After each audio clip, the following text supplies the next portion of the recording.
tout autour de vous, toutes les entreprises qui nous regardent ce matin, organiser un red carpet pour la sortie officielle, pourquoi pas, de ce clip, de ce single signé « Je suis ta prisonnière ». J'ai envie d'essayer, hein, mais vraiment. Parce qu'on dit généralement telle mère, telle fille. Mais bon, peut-être que d'ici 2 ans, j'aurai le niveau de classe, de glamour, de fashion là. Allez, docteur Larry, à qui j'arrache toujours le sourire. Je ne sais pas pourquoi. Donc, pardon, regardez-moi. Est-ce que j'ai la tête d'un clown? Pourquoi quand vous arrivez sur ce plateau, vous riez toujours? Non, vous êtes très belle ce matin. C'est juste ce que je voulais dire. Wow, vous avez dit que vous avez envie d'essayer et ça, c'est... Vous avez réussi à me casser. Bonjour donc et bienvenue. Bonjour Miss Nono, bonjour à tous ceux qui nous regardent ce matin. Aujourd'hui, avec vous, on va parler de l'énurésie. On va laisser le gros français. Ah oui. On va dire à Roméo qu'on va parler de sa maladie ce matin, c'est-à-dire les gens qui font pipi au lit. C'est de ça qu'il s'agit. Ah oui, bien sûr. L'énurésie, les gens qui font pipi au lit. Parce que je comprends, donc quand vous m'avez dit hier qu'on va parler de cette maladie, je suis allée faire des recherches. Oui. Et je ne comprends pas pourquoi. Depuis un certain temps, je dis aux téléspectateurs que dès que mon matelas sèche, je parle de ce pays. Mais curieusement, j'ai un voisin qui vient mouiller mon matelas toutes les nuits. Je ne sais pas exactement entre 23h et 4h quand je me lève pour la matinale. Je constate que mon matelas est mouillé. Peut-être que moi aussi je souffre de l'énurésie. Justement. Sans me rendre compte, tout est possible. Voilà. Voilà, c'est quoi l'énurésie? Voilà, je crois que nous l'avons défini déjà. C'est le fait de faire pipi justement au lit. Mais il faut dire qu'il s'agit bien évidemment d'un contrôle, il faut dire trouble de contrôle, de la vessie, bien évidemment, caractérisé par ce qu'on appelle l'émission des urines d'une manière involontaire et inconsciente. Ça, il faut dire que tous ceux qui font pipi au lit, c'est involontairement, déjà il faut le savoir, ils sont inconscients. Parce que je voudrais m'adresser justement à ces femmes-là dont les époux font pipi au lit, ou bien que ça soit l'inverse, qui dit encore, qui se lève le matin, tu as encore fait pipi au lit, tu as encore fait pipi, c'est quoi cette histoire-là? Comme s'ils étaient conscients, non, ils ne sont pas conscients. Alors ça vient, voilà, et ça vient d'une manière involontaire, ça il faut déjà le savoir. Donc voilà ce qu'on appelle l'énurésie. Maintenant, quels sont les facteurs de risque et quelles sont les causes de cette maladie-là? Voilà. Si on peut... Ben, il faut dire que les facteurs et les causes sont vraiment... La liste est exhaustive déjà. Ça fait bien de le rappeler pour que les gens nous suivent assez bien ce matin. Parce qu'on a... il faut dire que c'est encore tabou. Et encore, c'est une maladie, c'est-à-dire de honte, s'il faut le dire ainsi. Parfois même, la maman ou le papa cacherait. Ne dirait pas au voisin que son fils puisse encore lire. Ça, c'est difficile. À ou partir encore, de 5 ans, c'est combien? voilà, 4 ans, ou encore dire que lui... Alors, donc, d'ici, du coup, parfois, on a comme l'impression qu'on mystifie la chose. Parfois, on peut penser à la sorcellerie et tout. Mais je voudrais leur dire ce matin qu'il y a plusieurs causes. Il y a plusieurs facteurs. Je voudrais commencer d'abord par ce qu'on appelle trouble de comportement ou encore de sommeil. Il y a des enfants qui tendent à se réveiller difficilement, à se lever du lit difficilement. Ça également, ils peuvent avoir ce problème-là. Il y a la constipation. Parce que la constipation devient chronique. Elle devient une pathologie même d'ailleurs. Pour certaines personnes, il y a des gens qui font 3-4 jours sans déféquer, sans aller au sel. Ça, c'est un problème. Et ça également, eux, ils peuvent être sujets à l'énurésie. Alors, nous avons également, sur le point le psychologique, il y a le stress. On peut déprimer, il y a l'anxiété, il y a l'angoisse, bien évidemment, et pour plusieurs raisons. Je voudrais prendre le cas notamment des enfants. Ouais, vous avez un enfant qui vient au monde et qui, par après 2-3 mois ou bien 2 mois, il sent la présence de l'autre, que maman est encore enceinte. Et là, il voit sa place être en danger. Il commence des caprices, vous appelez ça généralement des caprices, et là, il commence à bouder. Et ça va affecter sa psychologie. Et du coup, et là, lui qui ne faisait pas pipi au lit, il commence à faire pipi au lit. Wow. Ça également, il y a des enfants comme ça, qui à 4 ans ne faisaient plus pipi au lit. On disait, mais ça c'est très bien. Mais à 6 ans, curieusement, il commence encore à faire pipi. Parce qu'il veut attirer l'attention vers lui. Il veut que vous vous occupez de lui. Il veut que vous preniez soin de lui. Il y a également plusieurs facteurs. Le divorce dans un couple peut affecter des enfants. Les problèmes, il y a tellement. Des enfants aussi qui ont vécu dans des situations pas agréables, sur le point de vue social et tout ça. Donc, il faut comprendre qu'il y a plusieurs facteurs. Maintenant, parlant des pathologies, le cancer. Aujourd'hui, nous avons des bébés, des enfants qui ont le cancer, sans toutefois qu'on le sache. Ça, il faut le savoir déjà. Nous avons le diabète, nous avons des infections urinaires. Ça, je le parle autant pour des enfants que des adultes, parce que nous avons des adultes qui font pipi au lit. 30, 40 ans, il y en a. Ça, il y en a. Alors, donc, il y a ces pathologies-là, diabète, cancer, des infections urinaires également, qui peuvent être causes. Alors, nous, comme dernier facteur, nous avons les antécédents familiaux. Vous, les papas qui avez fait pipi au lit ou bien maman, ça peut également s'en suivre aux enfants. Alors, n'ayez pas honte de dire à l'enfant pour pouvoir corriger, ramener l'enfant à comprendre la chose que moi aussi j'avais fait pipi au lit. Mais sauf que les choses après se sont résolues pour que l'enfant comprenne que non, ce n'est pas seulement, ce n'est pas une maladie de honte, ce n'est pas un problème. Vous comprenez un peu pas? Ça va dans la solution, tout compte fait. Au lieu de passer le temps à brimer, culpabiliser, crier et tout. Bon, voilà.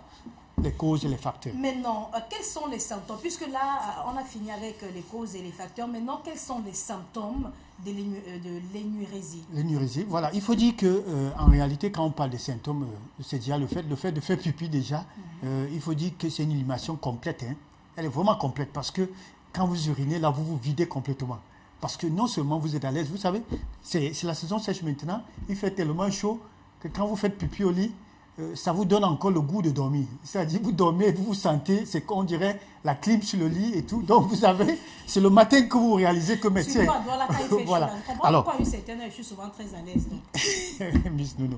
Alors, disons, ce qu'il faut comprendre aussi, si je peux appeler ça symptôme, c'est que il y a des parents toujours, je ne sais pas si je peux dire faute d'éducation.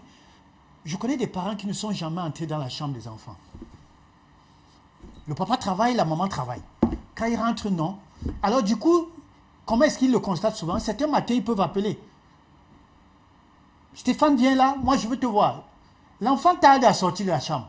Pourquoi? Parce que l'enfant soit à faire pipi, et il fait régulièrement pipi, mais c'est parce qu'il est en train de chercher, il veut se débarrasser de des vêtements ou bien le drap et tout là, pour pouvoir. Mais vous courez, vous attendez que l'enfant vienne, il ne vient pas. Et justement, il y a une dame qui m'a relaté, elle fait comme ça. C'est quand elle va vers la chambre pour dire, mais je t'appelle depuis, elle constate justement qu'il y a pipi. Le drap est mouillé et tout. Elle demande à sa fille, mais c'est quoi cette histoire-là? Et elle se met à fouiller la chambre. Elle constate qu'en dessous du lit, il y a plusieurs draps, justement. L'enfant même a honte de pouvoir sortir avec pour pouvoir les faire laver parce qu'on va voir et tout. Donc, elle accumule et tout. Vous voyez comment on a pu constater. Donc, il faut dire que ça également, il y a aussi des enfants qui refusent d'aller en congé parce qu'ils se sentent mieux chez lui. Il se dit, si je vais en congé, voilà, je serai, mais oh, on va découvrir, mais tiens, cette histoire, il refuse. Quand vous lui dites non, mais tu ne peux pas, il dit non, je ne peux pas, je suis à l'aise. Là, on ne cherche pas à comprendre, mais qu'est-ce qui se passe? Donc voilà autant de choses, si je peux appeler ça signes, qui permettent justement de déceler, de voir, de savoir que l'enfant fait une énurésie. Waouh. Maintenant, à quel âge est-ce qu'on parle d'énurésie et quelles sont les personnes concernées? Ou alors, quelle est la tranche d'âge concernée? Ben, il faut dire déjà que les hommes font l'énurésie plus que les femmes. Beaucoup plus. Je ne voudrais pas dire qu'il n'y a pas de femmes. Ça, j'en connais des jeunes filles qui le font, 20 ans, j'en connais. Alors, mais beaucoup plus des hommes. Et maintenant, la tranche d'âge, je ne voudrais pas dire 6 ans ou 7 ans, mais je voudrais dire que ça dépend de l'éducation.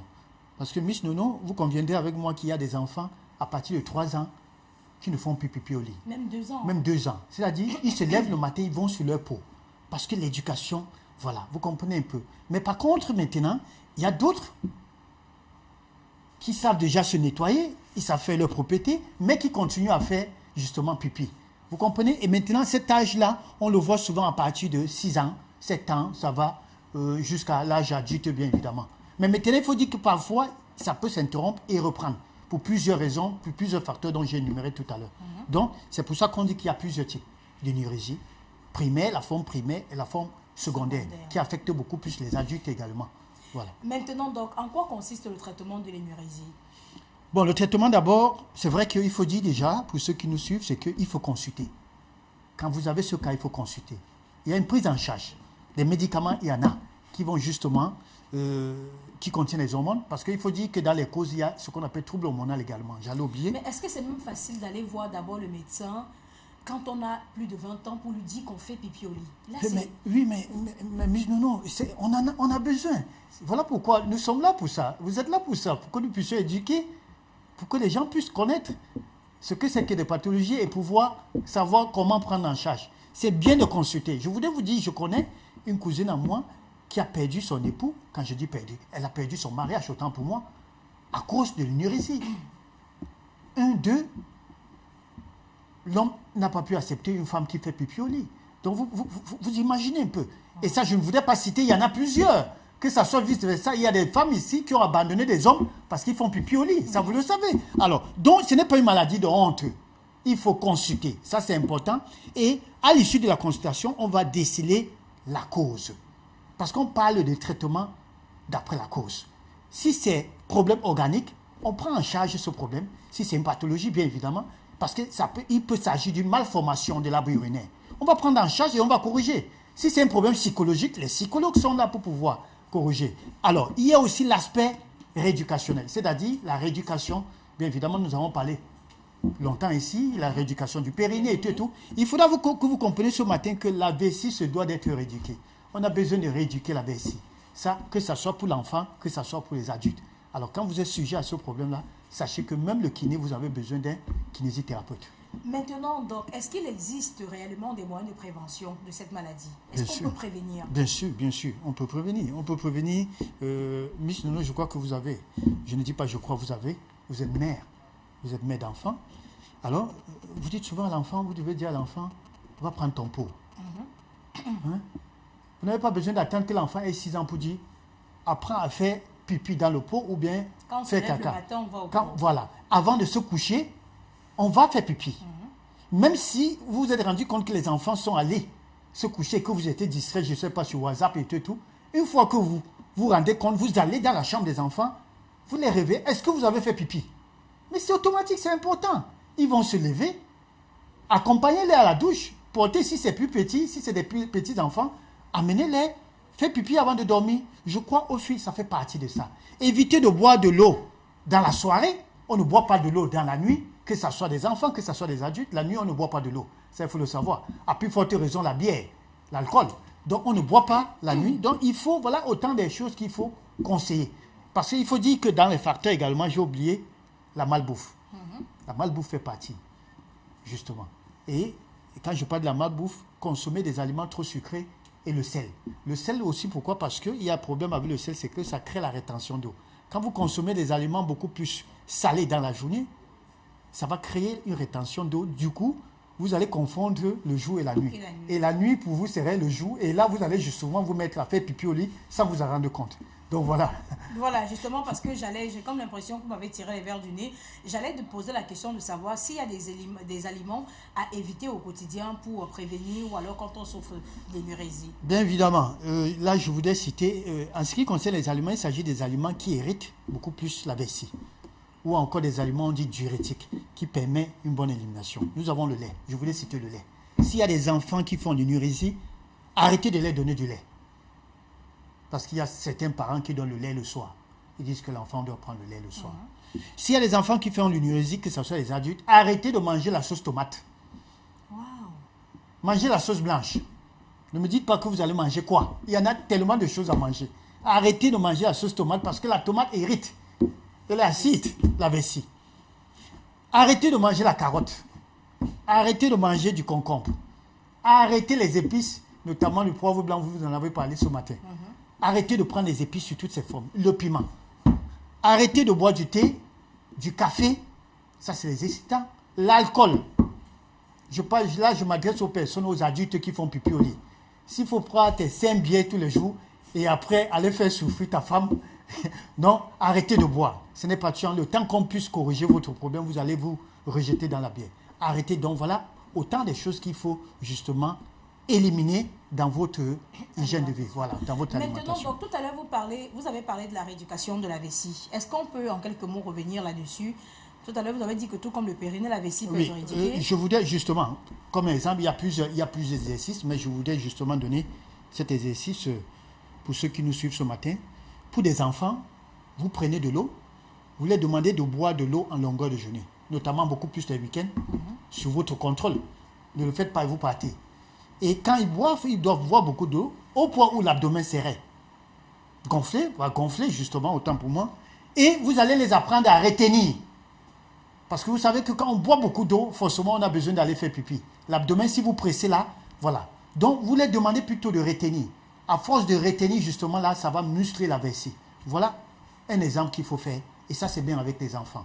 6 ans, 7 ans, 8 ans, ça c'est très bien. Et ça marche. Chez les adultes, par contre? Chez les adultes, par contre, c'est la rééducation du plancher pelvien. Quand on dit plancher pelvien, c'est le bas là, entre les cuisses là. L'espace entre les deux L'espace cuisses. entre les deux cuisses, entre la vulve et le vagin pour la femme et entre la verge et l'anus pour l'homme. Ça, il faut rééduquer, il faut le muscler pour que ça puisse marcher. Je dis bien si le problème c'est ça. Je ne suis pas en train de dire pour tous ceux qui font l'unérésie, il faut seulement se référer chez le kiné. Non, déceler d'abord la cause.